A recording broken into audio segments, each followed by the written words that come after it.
say the words donkey basketball, what do you think of? Do you think of people dressed up playing basketball? Do you think of donkeys playing basketball? I think it's a great way to raise money. Donkey basketball is a simple, easy, effective fundraiser that small schools can have. They're based out of N.A., Washington, and they come over and they serve the Idaho, Oregon, and Washington states. They're great about scheduling donkey basketball, and they're an awesome way to make money. Now I know what you're thinking. How do you even play donkey basketball? What is donkey basketball? Donkey basketball is when people literally ride donkeys and play basketball. Now you don't have to dribble, and you have to be on your donkey to shoot or pass the ball. But if the ball rolls away, you drop it, something like that happens, you can get off your donkey and go get the basketball, because sometimes your donkey's just not going to move, and it's just not going to want to go where you want it to go. The biggest difference between basketball and donkey basketball is that you have one person on the floor that's not riding a donkey. They stand in the middle circle of the basketball court, and they can be passed to. They can't shoot the basketball, but if you get into a bind and your donkey won't move, they're a great way to get out of that funk. So when you are going to plan donkey basketball, their website does a fantastic job of laying out what you need and what they provide for the event. So running a donkey basketball event is a lot like running just a basketball game. You need to provide the referee, you need to provide the players, and you need to provide at least one teacher. It's really fun when you make donkey basketball kind of more of a competition within your school.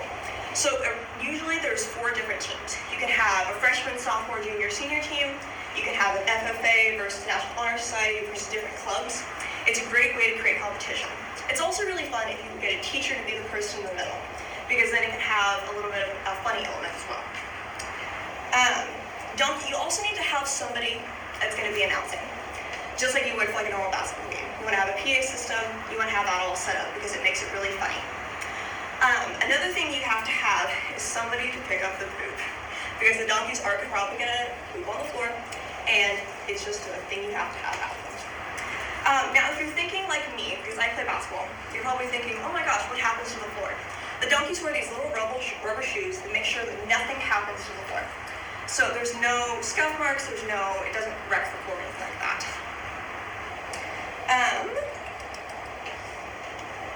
You also have to make sure you plan ahead. Donkey basketball is huge planning ahead.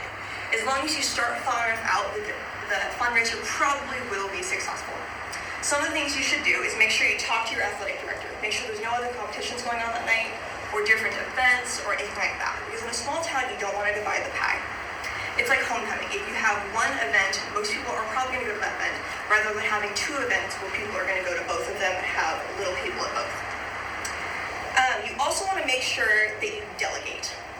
By delegating, you put different responsibilities on different people. So you want to make sure you have one person talking to the athletic director. You want to have one person talking to Donkey Sports. They're great at scheduling. They'll schedule anytime, 7 days a week, 24 hours a day, respectively. And all you have to do is make sure that you're in the right time for your school. You want to also make sure you go to businesses, because one of the things about this event is that it's a great community event. And if you have people involved, you have big businesses involved, then it's more likely to be successful. One of the ideas you can have is that you can go to different businesses and ask if they would like to purchase tickets for either people that work for them so they can go to donkey basketball, or if they would like to sponsor kids. Because a lot of people, because the tickets aren't like $2 or $3, won't go. The ticket prices at the door are higher than what they are pre-sale tickets. So that can be an incentive to have people buy tickets beforehand. Another thing you should definitely do is have other events during donkey basketball. Because having other events during donkey basketball can make the event more successful. Donkey basketball takes none of the profit from anything other than tickets. They have a cutoff at $600, and as long as you make over $600, you get the rest. Once you get past $1,000, then they take $700. But other than that, it's pretty much free range. So you can have a chili cook-off, you can have a cakewalk, you can have a raffle, you can have anything you want, just to make a little extra cash for your organization. You should also make sure that everyone has accountability when you delegate things. Because if you don't have accountability when you delegate things, things won't get done. You need to have people that are responsible and have people that are going to get things done, so you can have everything run nice and smoothly. The last thing you should make sure of at donkey basketball is that you have the right timing. During halftime, there's people that can go out onto the floor and you can go take photos with the donkeys. It's a really fun event. Now, who's ready to play some donkey basketball?